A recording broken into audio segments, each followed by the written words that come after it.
अनुराग। जय श्री राम। परमात्मा के लिए असीम अनुराग, और जिस कृपा के कारण ये संभव हो सका है, नाम वंदना के ऊपर या भगवान राम के जो भी गुणगान जहां इस समय किए जा रहे हैं, उस कृपा का बंधन है। गुरु स्मरण करते हुए आज की कथा में प्रवेश करते हैं। गुरु ब्रह्मा गुरु विष्णु गुरु देव महेश्वर, गुरु साक्षात परम ब्रह्म तस्मै श्री। पिछली बार 26वें दोहे तक हमने किया था। नाम राम को कलप तरु कलि कल्याण निवास, जो सुमिरत भयो भांगते तुलसी तुलसी। 3 पौधों का जिक्र हुआ है। एक है कल्प तरु, एक है भांग का पौधा और एक है तुलसी। तीनों में भेद क्या है? राम का नाम कल्प वृक्ष के समान है। कल्प वृक्ष सर्वगौण है, परंतु मन चाहा फल देने वाला। मनुष्य संकल्प विकल्प करता रहता है। इसी संकल्प विकल्प में जो कल्पनाओं से परे उसकी चाहत होती है, उसको भी कल्प तरु कहते हैं। कल्प वृक्ष के नीचे बैठ के अगर वो कहा जाए तो वो पूरा होता है। राम का नाम पहले बताया है कि वो कल्प वृक्ष के समान, माने 3 ही चीजें हमारे जीवन के अंदर, ज्ञान है, कर्म है, भक्ति है। जिस भाव से भी वो की जाएगी वो भाव आपका पूरा हो।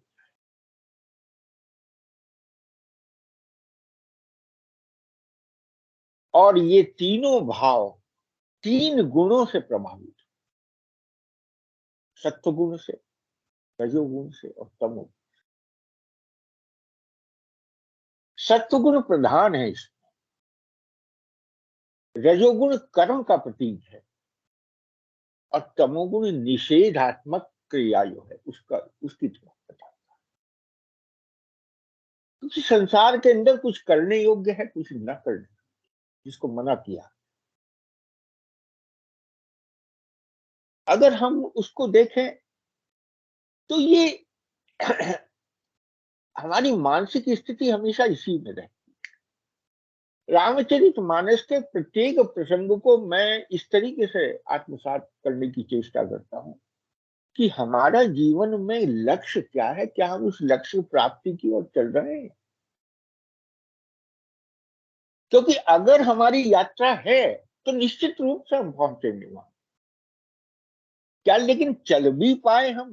कहीं ऐसा तो नहीं कि हमने केवल सुना ही सुना है उसके बाद। माने हर थ्योरेटिकल बात क्या प्रैक्टिकल में संभव हो पा रही है? तो ऐसा राम का नाम का कल्प वृक्ष जिसके नीचे बैठने से समस्त इच्छाएं पूरी हो जाती हैं, चाहे वो तामसिक हो या राजसिक हो या सात्विक, और सबकी हुई है, ऐसा नहीं है किसी की नहीं।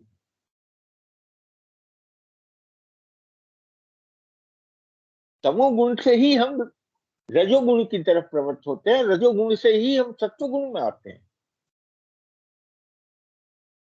सत्वगुण क्या है? सत्वगुण है सत्य के साथ जो शाश्वत सत्य है उसकी चेतना हमारे पास है, लेकिन उस चेतना का सदा भान रहना सत्वगुण है।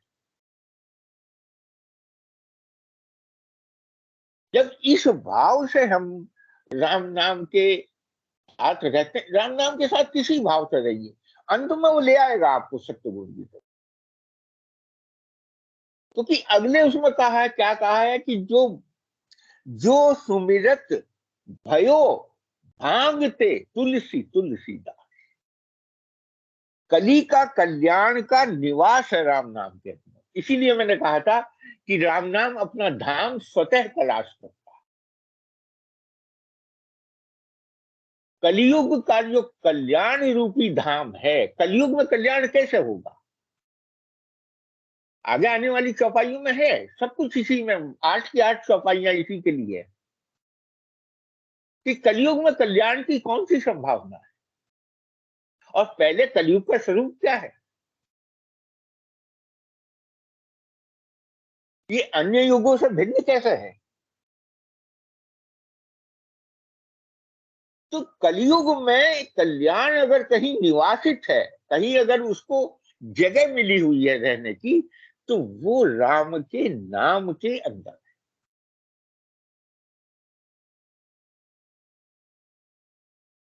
कली के कल्याण का, कलयुग का निवास तो सोने और चांदी और मदिरा और उसमें है, जुए में, परंतु कलयुग के कल्याण का निवास जो है वो राम नाम। तो राम नाम अपना धाम बना लेता है। जो सुमिरत भयो भांगते, भांग का पौधा क्या है, मन पर चढ़ता है, अगर इसका सेवन कर लिया जाए तो मन बौड़ा जाता है। और तुलसी का पौधा क्या है, तुलसी भगवान पे राम पे चढ़ती है। भांग के पौधे का असर मन पर होता है, और तुलसी राम के ऊपर चढ़ती है, तो दोनों में भेद है।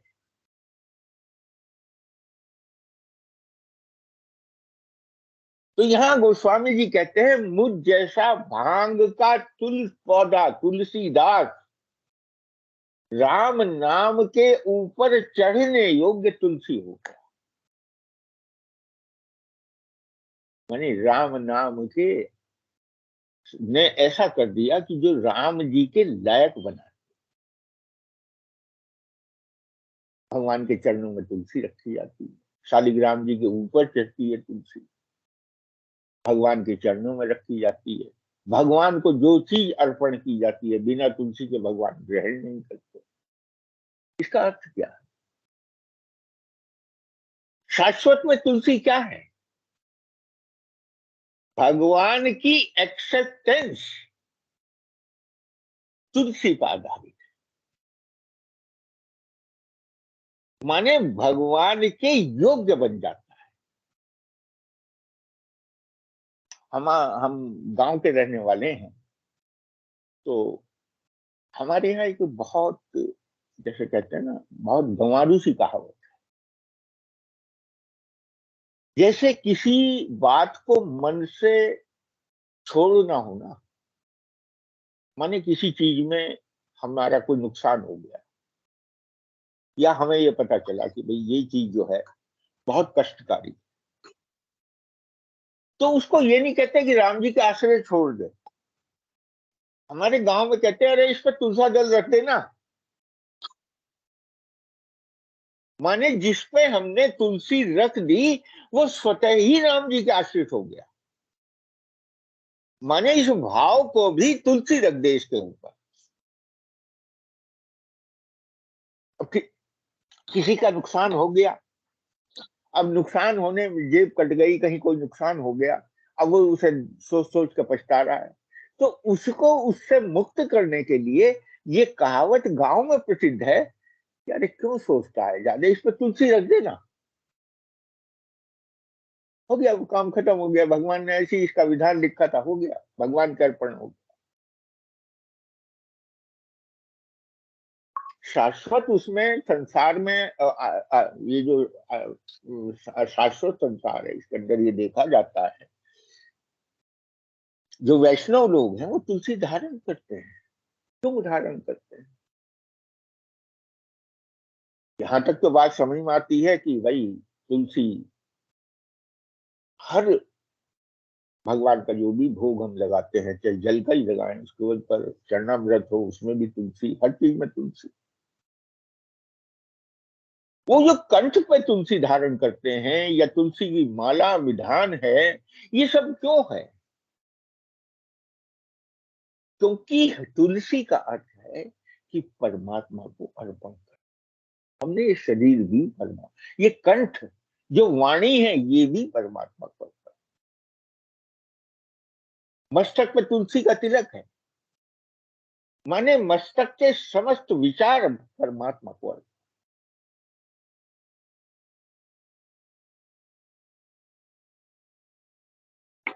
हाथ में तुलसी की माला है, माने जो माला से राम का नाम का जप संभव हो रहा है शब्द कह रहा हूं मैं, कर रहा है नहीं है, हो रहा है, वो भी जो हो रहा है, और जो जिसको परमात्मा ने तेरा शरीर चुना है जिसके लिए, वो भी तुलसी कर पा।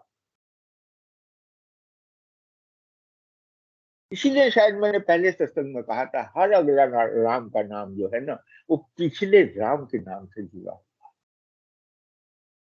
ये स्वतः अर्पण है भाइयों। भांगते तुलसी तुलसी, कहा तो मन बौरा रहा था, अनेक अनेक विचारों में इधर उधर कहा मन बदला, और जैसे ही तुलसी का सानिध्य हुआ, संपूर्ण समर्पण हो गया। तुलसी समर्पण का प्रतीक है। और कलयुग में क्या, किसी भी युग में परमात्मा का ज्ञान परमात्मा को समर्पण है, परमात्मा का कर्म परमात्मा को समर्पण है, परमात्मा की भक्ति भी परमात्मा को समर्पण।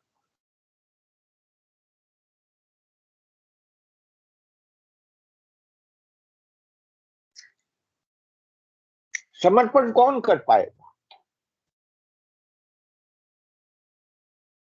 समर्पण में अहंकार और ममकार शून्य हो जाता है। मैं और मेरापन जब समाप्त हो जाता है, वही चीज समर्पित होती है, वरना होती नहीं। वस्तु, व्यक्ति, पदार्थ, भाव कुछ भी हो,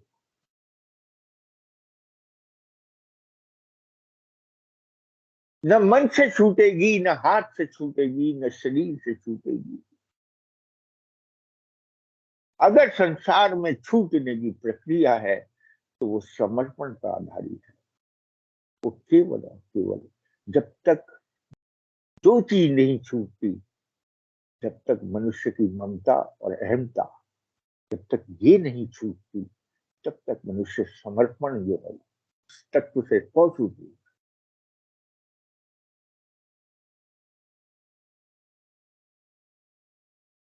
नाम नाम राम को कलप तरु कलि कल्याण निवास, जो सुमिरत भयो भांगते तुलसी तुलसी। अब क्या है, चहु युग तीन काल तिहु युग, चार युग तीन काल और तीन लोग, भय नाम जप जीव विशो।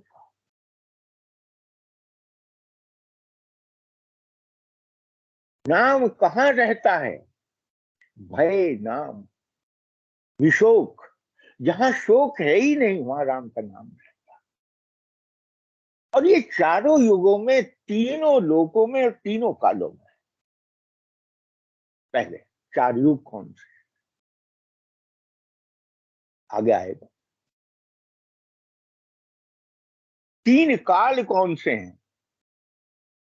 भूत भविष्य वर्तमान।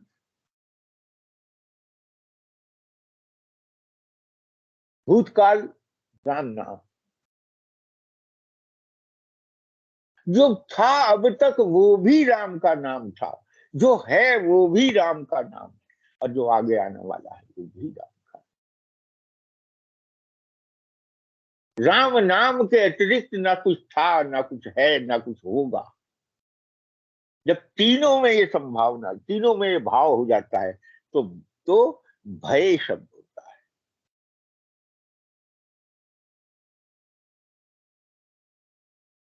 भय नाम, नाम के अधीन हो जाता।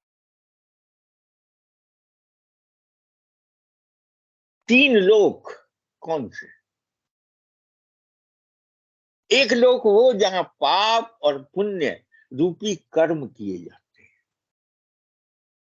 दो लोक वो हैं जहां एक को पाप को भोगने के लिए मनुष्य का, तो उस इसी लोक में रहते हुए एक दूसरा लोक है जहां पाप को भोगता है, और एक वो लोक है जहां पुण्य को भोगता है, माने जो सुख को भोगता है और दुख को। मनुष्य के जीवन में भोगा हुआ सुख स्वर्ग लोक के सुख के समान, और मनुष्य के जीवन में भोगा हुआ दुख नरक लोक के दुख के समान।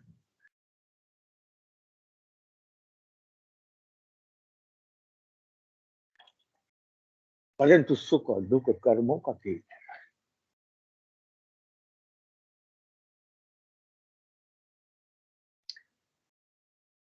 पाप कर्म अनजाने में होता है, पाप कर्म छुप के होता है। पाप कर्म जिस समय मनुष्य करता है उस समय बुद्धि को समय का और स्थिति का ध्यान नहीं। ध्यान करें, दुख को भी समय और स्थिति का कोई ध्यान नहीं है। वो जिस समय आपके पास आएगा, समय और दुख को, समय और स्थिति को नहीं देखेगा, इस समय इसकी स्थिति दुख भोगने की है या ये प्रॉपर समय है या नहीं। दुख पिछले दरवाजे से चोरी की तरह से आता है। जैसे पाप करते वक्त मनुष्य के मन में चोर होता है, ऐसे ही दुख के आने में भी ध्यान करें हमेशा, दुख जब आपके पास आएगा कह के नहीं आएगा।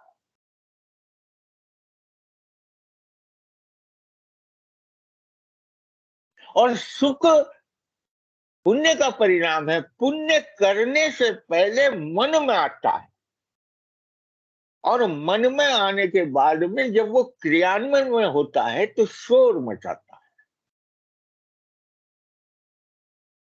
आज मेरे यहाँ भंडारा है, आज मेरे यहाँ रामायण का पाठ है, आज मेरे यहाँ सुंदरकांड का पाठ है, आज हमारे यहाँ इस चीज का आयोजन है, आज फलानी चीज का यज्ञ है, उसका हवन है, उसकी पूजा है, उसकी अर्चना है। अनेक अनेक तरह से जो हम पुण्य रूपी साधन करते हैं जीवन,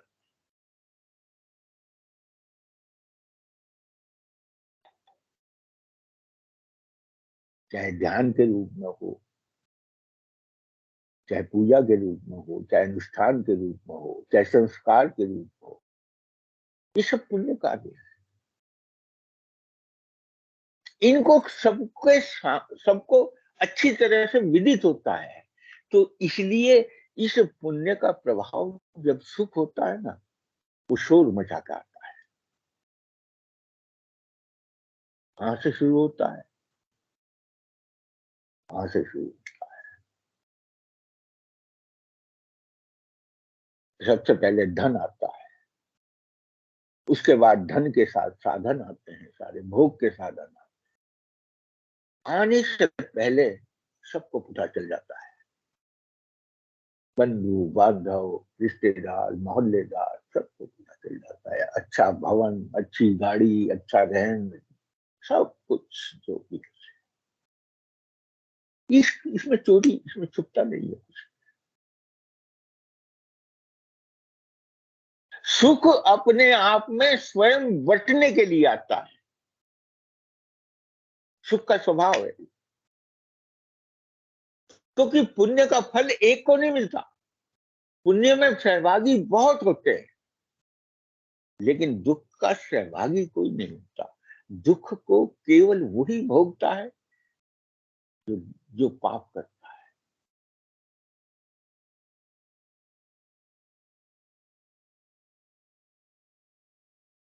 अनेक अनेक परिभाषाएं हैं जो ये तीन काल और तीन लोक,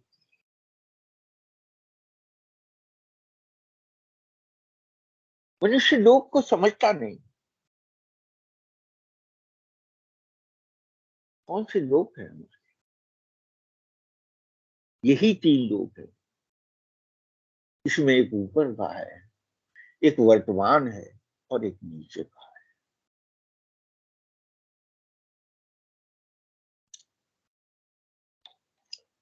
जब मनुष्य पुण्य और पाप दोनों से निवृत्त हो जाता है, जब उसको परमात्मा ऐसी बुद्धि देते हैं कि ना वो पुण्य का भागीदार बनता, ना पाप का भागीदार बनता, केवल राम नाम में जब उसकी रुचि रह जाती है, उस स्थिति को विशोका कहा। वो शोक रहित है। देखिए, ध्यान करें, राग में भी शोक है और द्वेष में भी शोक है। सुख हमें अच्छा लगता है, उसमें भी शोक है, और दुख हमें दुखी करता है, उसमें भी शोक। दुख के आने का शोक है और सुख के जाने का शोक। Where is my iPad?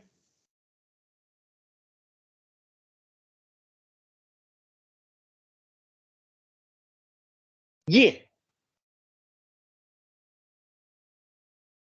जीव को विशोक कर देता है, शोक रहित कर देता है, और वही उसका शुद्ध वर्तन है, और वही उसका निवर्तन है, वही उसकी निवृत्ति। यही वर्तमान है। तीन काल कहे ना, भोगा हुआ, पीछे भोगा है, आगे है भोगला है, ये सब पाप है। परंतु जो वर्तन है वो वर्तमान है।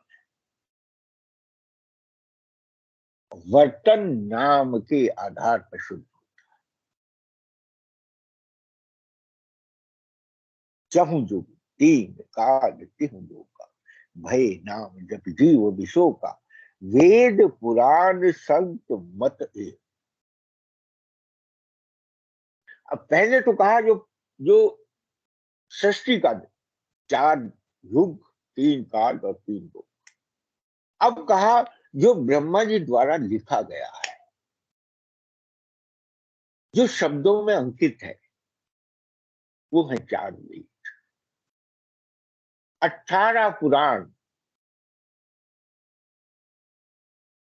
पुराण जो पुरातन इतिहास है हमारा, जो पुरातन घटनाएं हैं, जो पुरातन कथाएं हैं हमारी, वो सब पुराण। जैसे जैसे भगवान ने साकार रूप से अवतार लिए हैं, कहीं किसी रूप में लिया है, कहीं किसी रूप में लिया है, वो सारे 18 पुराणों में वर्णन। गरुड़ पुराण, गणेश पुराण, विष्णु पुराण, श्रीमद् भागवत पुराण। इसीलिए रामचरितमानस को कहा है, गावत वेद पुराण अष्टदश और छहो शास्त्र सब ग्रंथन को रस। आखिर में रामायण जी की सारे वेद, सारे पुराण और सारे शास्त्र, सब और सबको, सबके साथ रहने वाले संत, जो शास्त्र सम्मत संत हैं, उन सब का एक ही मत है। क्या है? सकल सुकृत फल राम। सकल सुकृत, संसार में जितनी भी सुकृति है, अगर वो संभव है तो वो किसके कारण से संभव है? वो राम के स्नेह के कारण से। अब राम स्नेहु है, ध्यान करें, माने जो राम नाम से स्नेह करते हैं ना, माने जिनकी राम नाम में रुचि है, बस उस रुचि के कारण। अगर आपको राम नाम जपा जाए न जपा जाए, स्मरण में रहे न रहे, सब कुछ होगा भैया, बस मात्र अगर रुचि अच्छा लगता है। अगर कहीं किसी ने सीताराम कह दिया और कानों में ऐसा होती, बस आनंद आ गया, अच्छा लगा, बस समझ लेना उसी की फल से आपके अंदर सुकृति की भावना आई, कुछ अच्छा करने की भावना।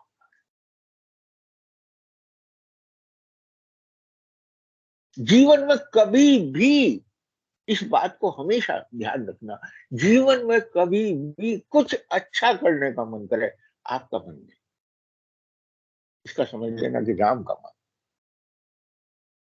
ये राम नाम का मन है। राम नाम जब मन में साकार होता है तब वो कुछ अच्छा करने के लिए प्रेरित। माने राम नाम का धाम अच्छा करने की प्रेरणा में निवास करता है, रहता है।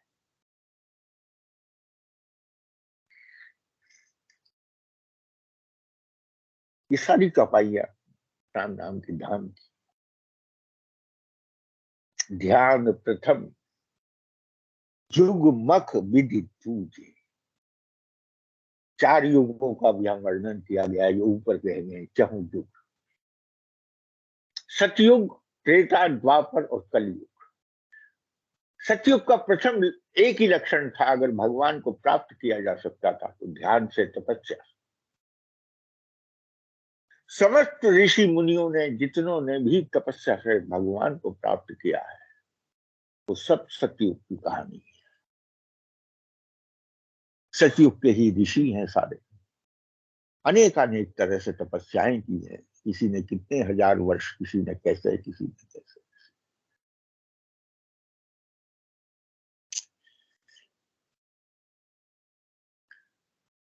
इसलिए ध्यान और तपस्या में ध्यान, एकाग्र होना,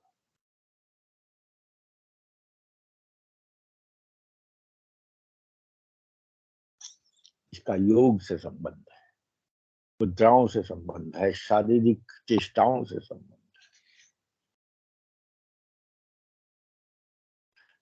है। ऐसा सतयुग जहां केवल सत्य ही सत्य और सत्य के लिए ध्यान, जहां असत्य है ही नहीं। असत्य किस रूप में है? सत्य की अवहेलना करने के। ऐसा नहीं है कि दैत्य उसमें नहीं हुए, राक्षस हुए, परंतु केवल कष्ट देने। ध्यान प्रथम युग मख विधि दूजे, पहले युग में ध्यान, मख कहते हैं यज्ञ को, और दूजे माने त्रेता युग में यज्ञ प्रधान है। भगवान को यज्ञ, भगवान को प्रसन्न किया गया है। यज्ञ क्या है? क्योंकि त्रेता है, 3 तरह से देता है। कौन कौन से 3 तरह हैं? 3 है, एक ज्ञान की उपासना, एक कर्म की उपासना और एक भक्ति की उपासना। मुख्य कर्म है, प्रधान तत्व इसमें कर्म है। कर्म ज्ञान के आधार पे भक्ति के भाव से किया गया कर्म, इन तीनों के अनुसार जो यज्ञ किया गया है, माने जो जो जितना भी कर्म किया गया है, जो सत्कर्म किया गया है, बस वही त्रेता युग का आधार। भगवान राम भी यज्ञ की रक्षा के लिए दशरथ से मांग के ले गए। विश्वामित्र, घर का गुरु कौन है? वशिष्ठ। राम का गुरु वशिष्ठ, जो विशिष्ट है, जो विशेष है, वो राम का गुरु है। हर एक नहीं हो सकता। और यज्ञ की रक्षा के लिए शस्त्र की आवश्यकता पड़ेगी। शस्त्र की आवश्यकता के लिए शस्त्र विद्या की आवश्यकता पड़ेगी। उसके लिए क्या कहा गया है? उसके लिए कौन लेके गया है? विश्वामित्र। दोनों राम के से नहीं, जो समस्त विश्व को मित्रता का संदेश दे। शस्त्र भी उठाए तो मैत्री के उद्देश्य से उठाए।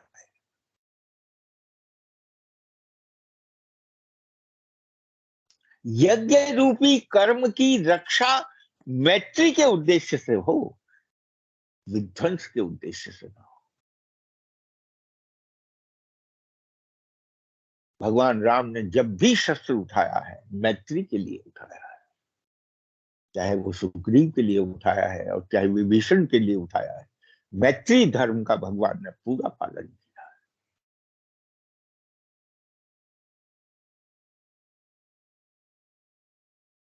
ये वो राम नाम है जो सारे भाव की प्रेरणा का सदायक स्रोत है। ये इसका निवास स्थान है। ऐसी जगह भगवान राम का नाम रहता है। ध्यान प्रथम जुग मख विधि दूजे। विधि कहा है, विधान है इसमें, यज्ञ का विधान है, उसमें हविष्य है, उसमें मंत्र है, उसमें मंत्रों में सर्वोत्तम मंत्र है स्वाहा। स्वयं को होम करना, अपना जो कुछ है उसे होम करना, उसको प्रस्तुत करना, वो ही स्वाहा का भाव। अष्टांग सामग्री है हवन की सामग्री। अष्टांग सामग्री 8 अंग है उसके। कौन से हैं 8 अंग? 5 तत्व और मन बुद्धि और अहंकार। मनुष्य की जो अष्टधा प्रकृति से बना हुआ शरीर है, वो ही अष्टांग सामग्री के रूप में वो होम करता है। उसको कहता है, उंगलियों के बीच में रख के, तर्जनी को एक तरफ रख के, भगवान के यज्ञ रूपी मुख के अंदर गस्से की तरह से रखता है स्वाहा।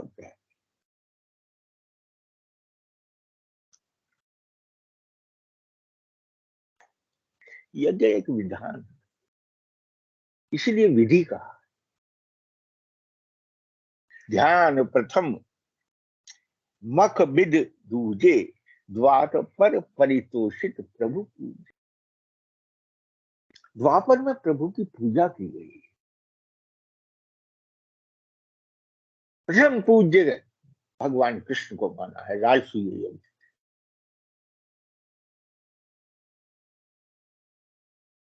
माने कहा जाए तो सतयुग में ध्यान की प्रधानता है, त्रेता युग में कर्म की प्रधानता है, और द्वापर युग में पूजा माने भक्ति की प्रधानता है।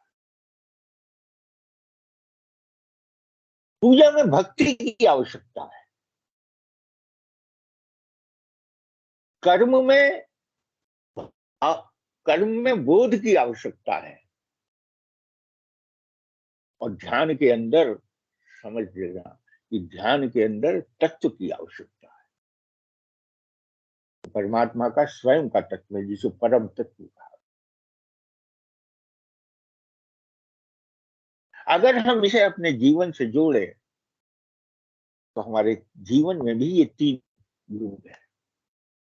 कैसे? सुबह सुबह का समय हमारा ध्यान का है,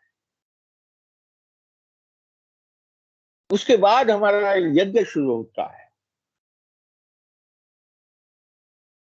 और रात्रि का समय हमारा जो संध्या आरती का है वो हमारा पूजा का है।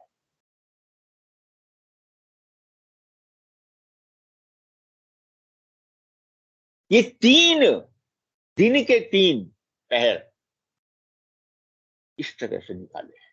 3 या 4 पहर, 24 में से 800 पहर जो है वो इस तरीके से व्यवस्थित की है।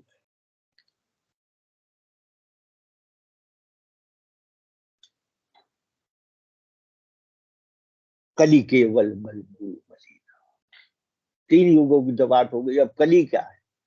कली केवल मल मूल मलिना। कली में कुछ नहीं है, केवल मल के मूल की मलिनता है। जितना मलिन से मलिन भाव हो सकता है वो कलयुग का प्रतीक है। इसका कारण है कलयुग अपने नाम में ही सार्थक। कलयुग में मनुष्य को केवल कल की चिंता है, आज की बात ही नहीं करता। बच्चा पैदा नहीं होता, अभी गर्भ में नहीं आया, मैं अपने बच्चे को ये बनाऊंगा।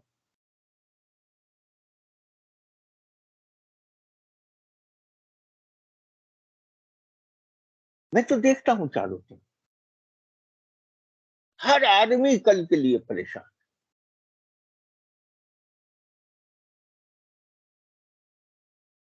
कली केवल, और उसके लिए क्या है, मलिन से मलिन विचार एक्सेप्ट करने के लिए भी तैयार, क्योंकि उसे कल दिखाई दे रहा।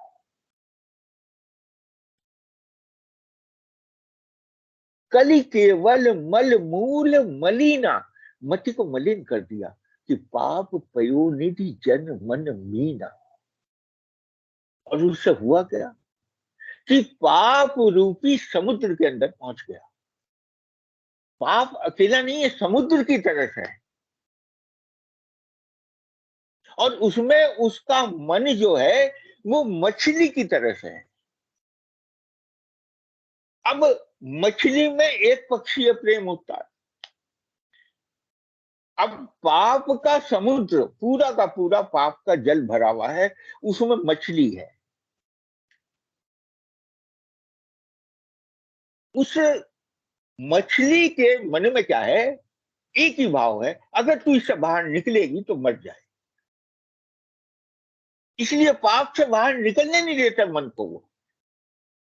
हर आदमी ये सोचता है, बताओ कैसे चलेगा जीवन, अगर ऐसा नहीं करेंगे तो कैसे चलेगा।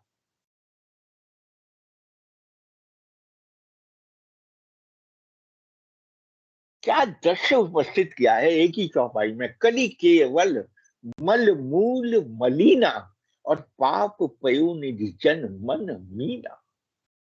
मनुष्य का मन मछली हो गया, बाहर निकले तो मर जाएंगे भैया। अब तो पाप ही सहारा है, पाप में ही रहना, पाप में ही तैरना, पाप में ही सारे काम, पाप में ही सब कुछ पाप। पाप मन वो जो दे दे, बस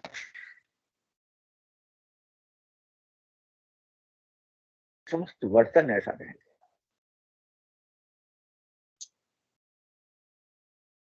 अब क्या कहा, चारों युगों का वर्णन कर दिया। अब कहते हैं कि नाम काम तरु काल करा। जो है वो ऐसा कल्प वृक्ष है जो इस काल में कल्प वृक्ष के समान, इस कराल काल में नाम ही एक कल्प वृक्ष के समान। इस कल्प वृक्ष के नीचे बैठोगे ना भैया, नाम रूपी कल्प वृक्ष के अगर नीचे बैठोगे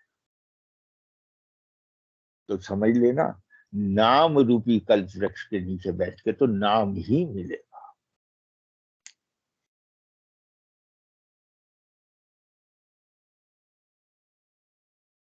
सुमिरत समन सकल जग जाना।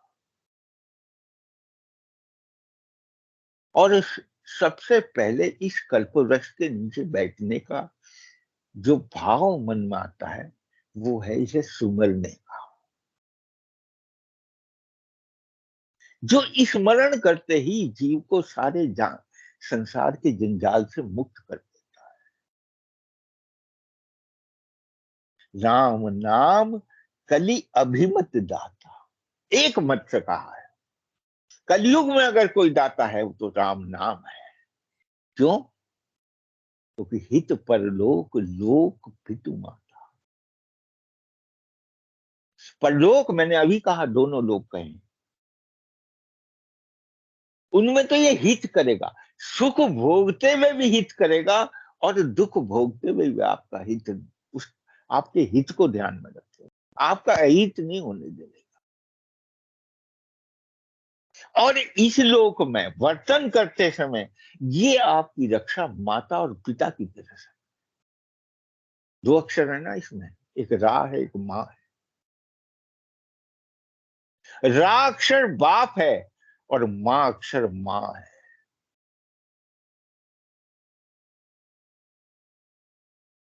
ऐसे ये निवास करता है कलयुग। जब सुख और दुख का समय आएगा तो ये आपके हित में लगा रहेगा, और माता पिता के समान कोई हितकारी होता नहीं। हित परलोक और लोक पितु माता। सुखी से सुखी अवस्था में आपके हित की बात अगर कोई कह सकता है तो माता पिता कह सकते हैं, और दुख से दुखी अवस्था में आपके हित की कोई बात कहेगा तो माँ बाप है। ऐसा ही राम नाम माँ बाप है। मेरे तो माई बाप दो आकर हो शिशु अरणी अरो। बिना पत्ते गोस्वामी जी। मेरे तो माई बाप दो आखर, दो अक्षर मेरे तो माँ बाप हैं। और हो शिशु, मैं तो जैसे बच्चे की तरह से अपनी जिद पे अड़ा हूं। मुझे तो जो जिद करनी होती है इससे कर।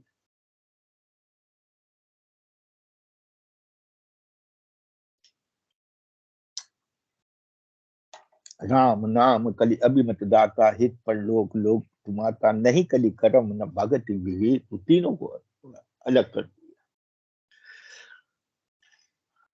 न कर्म है, न भक्ति है, न विवेक है, बस एक नाम की रुचि है कलियुग के अंदर।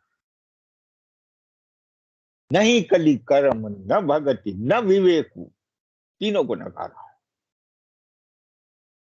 राम नाम अवलंबन एक। अवलंबन शब्द में क्या है?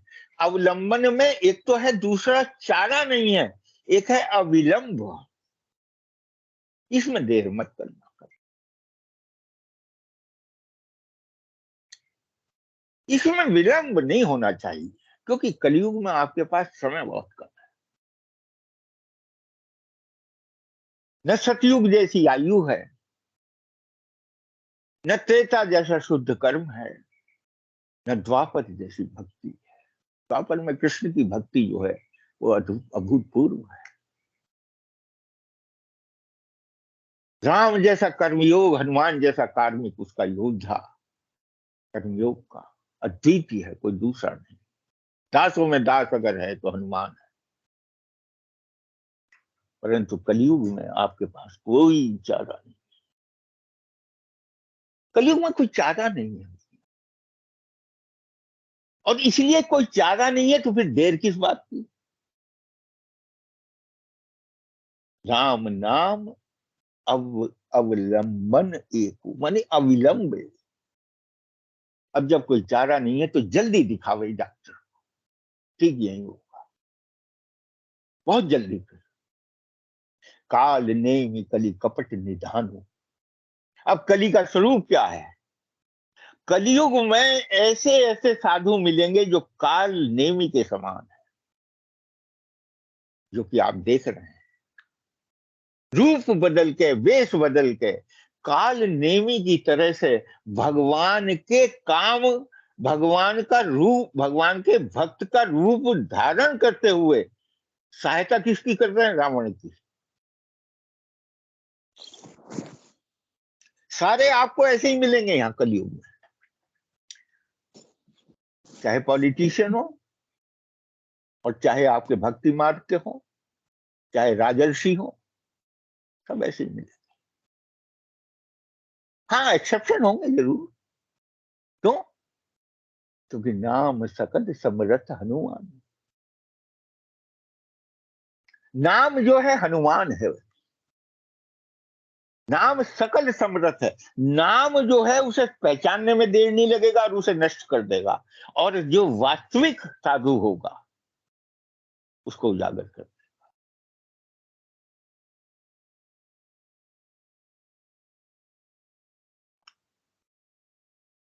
काल नेमि कली कपट निधान। कलयुग में काल नेमियों की भरमार होगी, जो कपट के निधान होंगे। बात सुनते हो, पास खजाना होगा तो कपट का लूट लो भैया।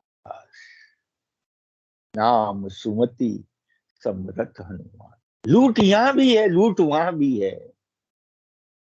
हनुमान जी राम नाम को लूटते हैं। नाम सुमति, नाम रूपी जो सुमति है,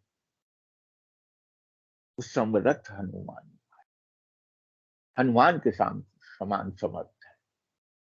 सुमति क्या है? सुमति आपका नहीं है। जरा सा और इसमें 2 मिनट और लूंगा इसके लिए, इस चौपाई को समझाने। देखिए, हमारे को सुध कब आती है? जब भगवान हमारी सुध लेते हैं।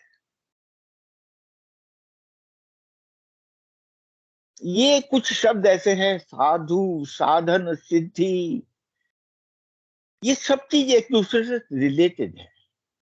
इन्हीं में एक शब्द है सुधि। और अक्सर हम ये कहते हैं प्रार्थनाओं में, भजनों में, ये परमात्मा मेरी सुधि लो। क्या सुधि ले परमात्मा?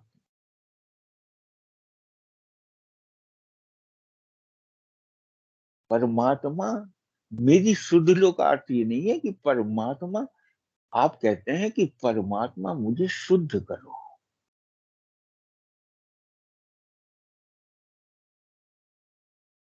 फिर मैं आपसे यही बात कहूंगा, जीव जो है ना, वो बच्चे के समान गंदा है।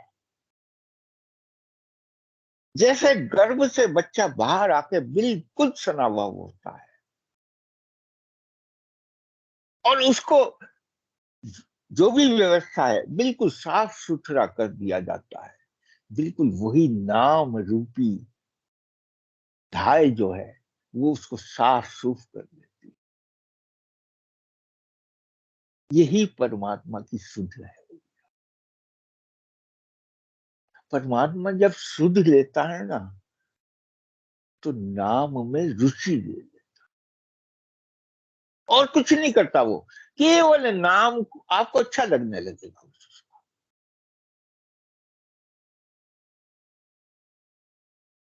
हनुमान जी के समान नाम अच्छा लगेगा। अच्छा, हनुमान जी राम जी के सामने बैठे रहते हैं, एक तक भगवान के चरणों को निहारते रहते हैं। मन में क्या रहता है? क्या उनके मन में ये है कि नहीं भगवान कोई काम बताए मुझे, मेरे को कुलबुली हो? तो ये नहीं, बिल्कुल नहीं। प्रणव पवन कुमार खल बन पावक ज्ञान घन, जासु हृदय आगार बसहि राम सर चाप। उसके हृदय में केवल राम बसता है, राम का नाम। और राम धनुष और बाण लिए,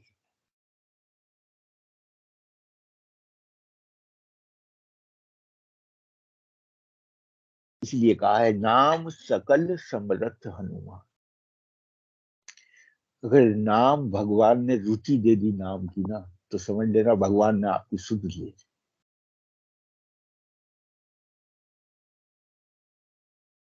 आगे अंतिम दोहा 27-22 के अंदर मैं आपसे कहूंगा, राम नाम नर केसरी कनक कसक कलिकाल।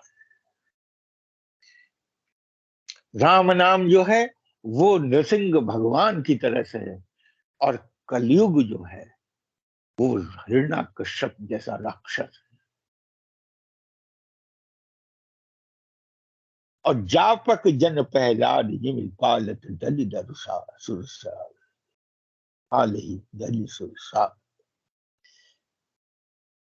और जितने इसके देव जपने वाले हैं,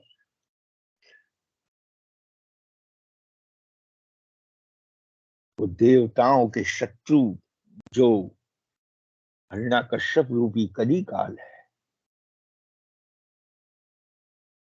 उससे उसको चीर फाड़ के अलग कर दे। उसका कारण है यहाँ के अंतिम दोहे में तो कहा, जैसे हिरण्यकश्यप को वरदान था, मैं कहीं ना मरूं, न दिन में मरूं, न रात में मरूं, न अंदर मरूं, न बाहर मरूं, मैं कहीं ना मरूं, ऐसे ही इस कलयुग को वरदान।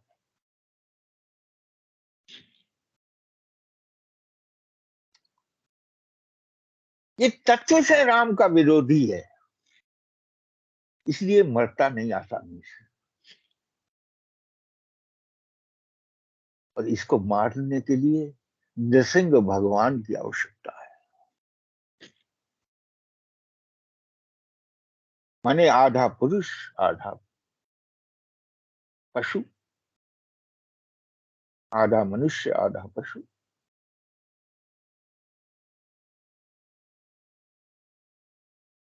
ऐसा राम। और जापक जन कैसे रहते हैं? प्रहलाद जी ने क्यों कहा है यहाँ अंतिम दोहे में प्रहलाद? क्योंकि इसके जपने वाले को वो गोद में रखता है, और गोद में रखने के बाद में जब जब कलयुग का प्रभाव समाप्त हो जाता है तो वो इससे पूछता है कि बता बेटा, मेरा दर्शन तो अमोघ है, अब मैं जाऊंगा नहीं जब तक तुझे कुछ दूंगा नहीं। और जापक को जब इसका अनुभव हो जाता है कि इस राम नाम ने हिरण्यकश्यप से नृसिंह भगवान की तरह से रक्षा करी है, तो उसका मन भी प्रहलाद जैसा हो जाता है। प्रहलाद के मन की विशेषता क्या है? भगवान ने बहुत कहा मांग कुछ मांग। बोले भगवान, आप आप जो सबको जानते हैं किसको क्या चाहिए, तो मैं आपसे मांगू तो क्या मांगू? भगवान बोले बिल्कुल नहीं, मैं जाऊंगा नहीं जब तक मांगेगा नहीं। तो अंत में एक वरदान मांगता है कि प्रभु, देना ही है तो मुझे ऐसा मन दो जिसमें कभी मांगने की इच्छा ही पैदा। इस राम नाम रूपी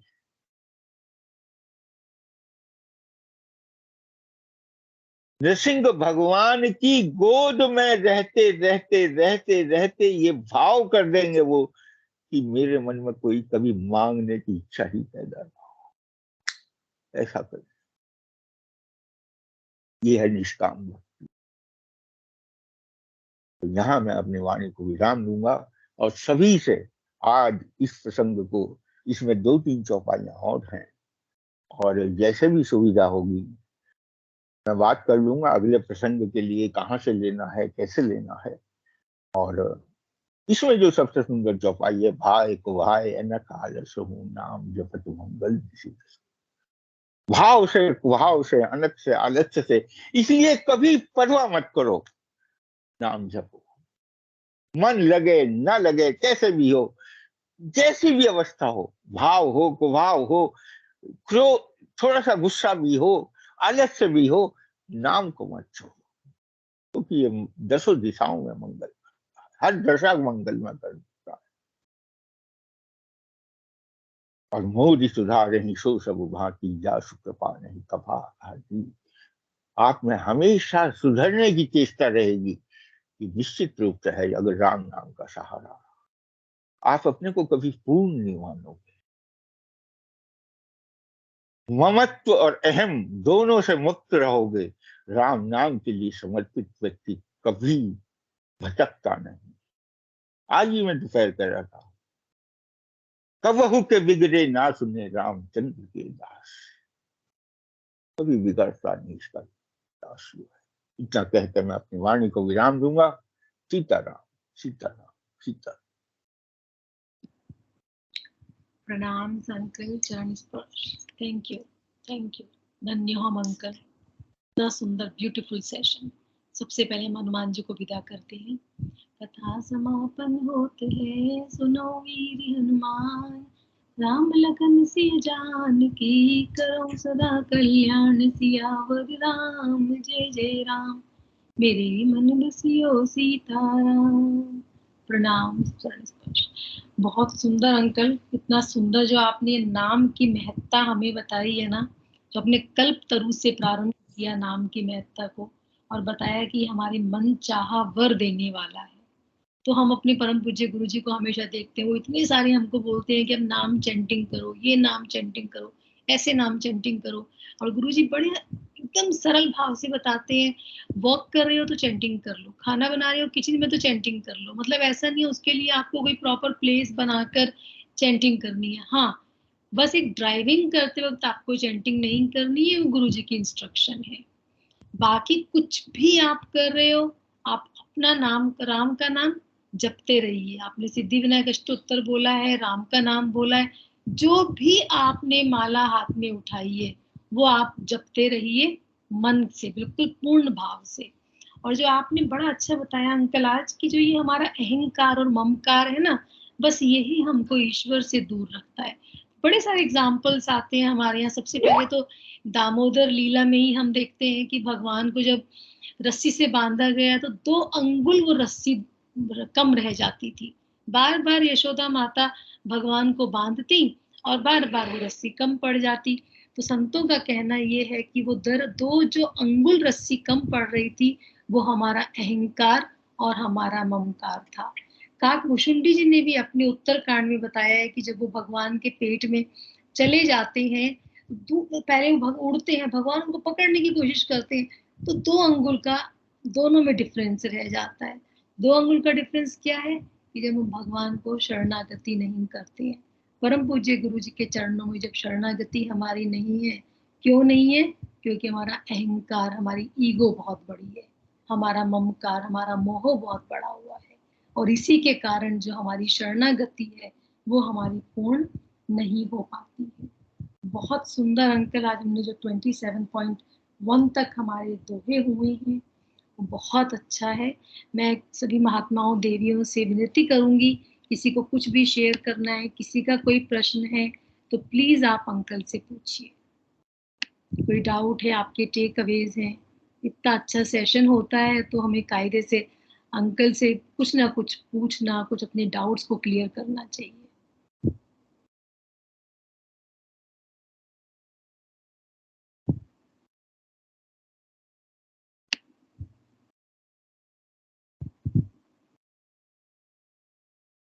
प्रणाम देवी जन महात्मा, आप कोई भी अनम्यूट करके अपने कुछ प्रश्न उत्तर रख सकते हैं अंकल के सामने।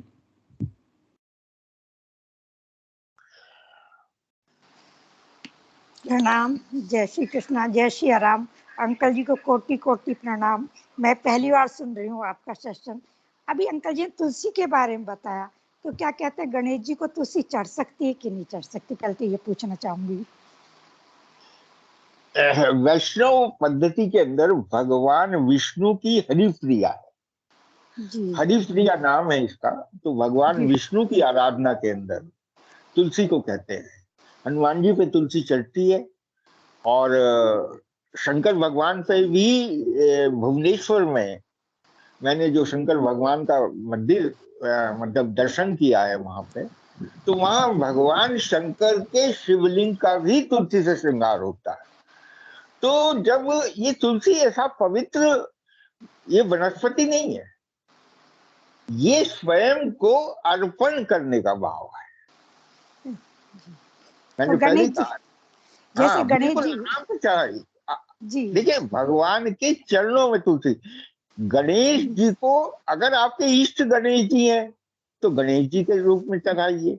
अगर गणेश जी बुद्धि के भगवान के दिए हुए देवता हैं, अगर शंकर भगवान के पुत्र हैं, शंकर और विष्णु के दोनों के लिए पूज्य हैं, तो गणपति। तो इसलिए उस भाव से जब भी आप तुलसी चाहें, तुलसी एक्चुअली भगवान प्रसाद ग्रहण नहीं करेंगे, वर्ल्ड जी तुलसी अर्पण के लिए। तुलसी स्वतः हमारा जो समर्पण का योग है वो तुलसी से ही संभव है, वरना संभव नहीं है पूजा अर्चना। बस कभी जब कभी चरणामृत में ही मिला दिया तो जी फिर चढ़ तो जी गई वो। जी एक आपसे ये फिर पूछना है कि कभी कभी लगता है हम लोग तो फिर मतलब उभर ही नहीं पाते हैं, मतलब किस तरीके से अपने आप को भगवान से किस तरीके से जोड़े। कभी कभी तो ऐसा लगता है कि हम तो बिल्कुल ही अलग हो गए, जोड़ ही नहीं पाते अपने आप को।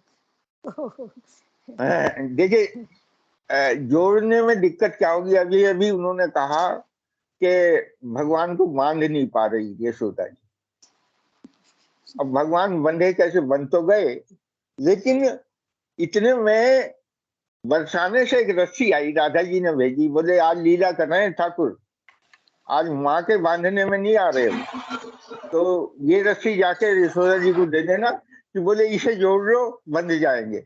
और जैसे ही भगवान ने देखा कि ये तो राधा के द्वारा भेजी हुई रस्सी है, एकदम बंध गए उसके। है क्या वो रस्सी? हाँ, लगता है समर्पण। आप समझा रहे हैं, समझ में आ रहा है, थोड़ी देर बाद लगता है हम तो सब कुछ, हम तो वैसे खाली हो गए। हाँ, तो ये जो समर्पण है, ये इसलिए नहीं रहता, इसका कारण है, वो ढूंढो। जी। समर्पण तो है आप में, ऐसा नहीं है कि नहीं है, कहीं और जगह है। फिर तो उसके सामने बैठ के रो ही आता और कुछ नहीं आता। हाँ हाँ, वो इसलिए वो रोना गलत नहीं है, रोना सार्थक हो जाएगा बिल्कुल। खूब जी। रोइए, भगवान के सामने रोने से ही काम चलेगा। बालक को बिना रोए पकड़ा रहिएगा माँ कुछ, वो तो दूध भी नहीं देगी बिना रोए। प्रणाम, जय सिया राम। सीताराम सीताराम। प्रणाम। थैंक यू दिशा जी, आपने बड़ा अच्छा किया। तो इतना अहम प्रश्न आपने पूछा अंकल से कि हम गणेश जी के ऊपर तुलसी चढ़ाएं या ना चढ़ाएं। तो बेसिकली जो भी हमारे इष्ट देव है, अगर हम थोड़ा और डीप में जाके देखें, अगर वेदांता की उससे देखें, सब एक ही समान है, कुछ भी अलग नहीं है। किसी को भी तुलसी चढ़ाइए, किसी को भी कोई भी फ्लावर चढ़ाइए, सब एक समान है, सब ईश्वर तक पहुंच जाता है। प्रणाम। थैंक यू दिशा जी। किसी और को कुछ प्रश्न पूछना है तो प्लीज आप पूछ सकते हैं। प्रणाम, जय श्री राम। प्रणाम प्रणाम। गोयल जी, बहुत ही सुंदर आपका विवेचन, बहुत ही सुंदर आपकी व्याख्या। मतलब इतना सुंदर एक्सप्लेनेशंस, मतलब कुछ पूछने के लिए रहता ही नहीं है। नए नए गेट खुलते रहते हैं, मतलब जो सुना है उसके ऊपर और कुछ न कुछ, मतलब जैसे किसी अच्छी चीज बना दी उसके ऊपर और अच्छी ड्रेसिंग करते रहे, वैसे सेशन हो रहे हैं। आज आपने जो तुलसी का भाव बताया, बहुत सुंदर भाव बताया, और वास्तव में यही है, समर्पण से ही तुलसी का संबंध है, जैसे कि सब लोग बताते हैं। और आपने बिल्कुल बहुत अच्छे तुलसी के बारे में बताया। दूसरा जो आपने बताया कि जैसे जीव की जो उत्पत्ति होती है, वो एक तरह से जो गर्भ से आए हुए बच्चे की तरह होती है। और भगवान का रूप वात्सल्य का रूप इसीलिए बताया गया कि जैसे अपने नए बछड़े को गाय चाट चाट के एकदम साफ कर देती है और इतना अच्छी कर देती हैं, भगवान वैसे ही जीव अगर भगवान की शरणागति कर लेता है तो भगवान जैसे गाय अपने बछड़े को चाट चाट के साफ करती है, वैसे कर देती है। वो जैसे कलयुग के जो मल को दूर करने वाला जो क्रिया होती है वो तभी होती है। मुख्य बात यही है कि राम नाम की शरण लो, इसी से हम लोगों का उद्धार है। जय श्री राम। थैंक यू मारू जी, चरण स्पर्श बिल्कुल सही। कलयुग में सिर्फ राम का नाम है जो कलयुग कल से निकाल सकता है। Thank you uncle. एक चीज आपने कही थी कि हमें सुध कब आती है, जब भगवान हमारी सुध लेते हैं। तो थोड़ा सा आप इसको विस्तार में बताएंगे अंकल? हाँ बेटा, देखिए होता क्या है कि हम परमात्मा से प्रार्थना करते हैं कि प्रभु हमारी सुध लो, उस समय हम दुख से पीड़ित होते हैं। समझ लेना उस समय भगवान ने आपकी सुध ले ली। अगर आपको परमात्मा की सुध आ गई तो आई है, तो परमात्मा आपकी सुध लेना चाहते हैं। परमात्मा तो सदैव आपके हितकारी है। मैंने अभी कहा, हित परलोक लोक पितु माता, वो सुख में भी और दुख में भी आपके हित की बात ध्यान रखते हैं। तो परमात्मा से ज्यादा सुध तो किसी को है नहीं आपकी। ये तो आपका अनुभव नहीं होता कि आपको परमात्मा को आपकी सुध है या नहीं है। लेकिन जैसे ही आपने कहा परमात्मा से कि हे प्रभु अब तो सुध लो मेरी, इसका अर्थ क्या है? प्रभु अब मतलब अब तो सुध लो, मतलब पिछले टाइम तो बीत गया, अब तो सुध ले लो। समझ लो भगवान ने सुध ले ली आपकी, क्योंकि आपके मन में आ गया ना कि समर्पण की भावना है आपकी। अब भगवान अपने आप आपको आपके अपने लायक बना देंगे। वही बात है जैसे उन्होंने कहा आंसू बहाने के अलावा कोई चारा नहीं। ये स्थिति कब आती है? जब चारों तरफ से आदमी निराश हो जाता है, जब एक आशा एक राम जी से दूसरी आशा छोड़, आशा है ही नहीं, कहीं है भी नहीं, निराशा ही निराशा है। तो वो जो तत्व है उसको जब पकड़ लोगे आप कि ओहो भगवान ने कहा, अब मैं शुद्ध लेगूंगा जब जब तुझे मेरी मेरी याद आएगी, बस समझ लेना भगवान की याद आते ही भगवान ने तुझ ले लिया आपकी। क्योंकि जिससे प्रेम करते हो ना, सारा प्रेम तो उसका है जिससे करते हो आप। जी जी अंकल। अस्तित्व तो उसका है सारा, आपका कहाँ है? सोचो, आपका बच्चा है, आप अपने बच्चे से प्रेम कर रही हो, तो बच्चे से प्रेम कर रही हो तो प्रेम तो बच्चे का है, तत्व तो उस बच्चे में है प्रेम का। आप तो उसके वेल विशर हो, बस केवल यो कि ये खुश रहे किसी तरह से। प्रेम की यही रीति हुई है। प्रेम होता सामने वाले का है, और होता क्या है कि ये खुश हो जाए बस किसी तरह से। आप चाहोगी भगवान आपका नाराज हो जाए आपसे, जबकि वो नाराज होता नहीं, कभी उसके स्वभाव में नहीं है। लेकिन आप चाहते भी कभी ये नहीं चाहोगी कि प्रभु नाराज हो जाए। झगड़ा भी अगर उससे करोगे तो उसके प्यार के लिए करोगे, या तो सीधी तरह से मान ले, हाँ नहीं मेरे पास और तरीके भी हैं, मतलब उसे डरा के धमका के अंत में क्या प्यार हासिल करना, उसका प्यार ही तो करना है। इसका मतलब क्या है, जो प्यार आपके दिल में है उसके लिए, वो उसी का तो दिया हुआ है, सब कुछ उसी के लिए तो कर रहे हो। हाँ, यहाँ तक हमारी निगाह नहीं पहुंचती, या पहुंचती है बेटा? नहीं नहीं, सही है अंकल, सही है। जी जिस अंकल। दिन ये निगाह पहुंचने लगेगी एकाकार हो जाओगे। जी ये thank you uncle, thank you. चरण स्पर्श ठीक चलो। हो गया है तो हम सेशन समाप्त करते हैं। Closing prayers. ओम पूर्णमद पूर्णमिदं पूर्णात् पूर्णमुदच्यते पूर्णस्य पूर्णमादाय पूर्णमेवावशिष्यते। ओम शांति शांति शांति। Trupti ji, over to you for grace and pledge. Grace and Guru Mantra. Thank you so much. Beautiful session, Uncle. Charan Sparsh. We'll do Guru Mantra first. Ram Ramaya Shanta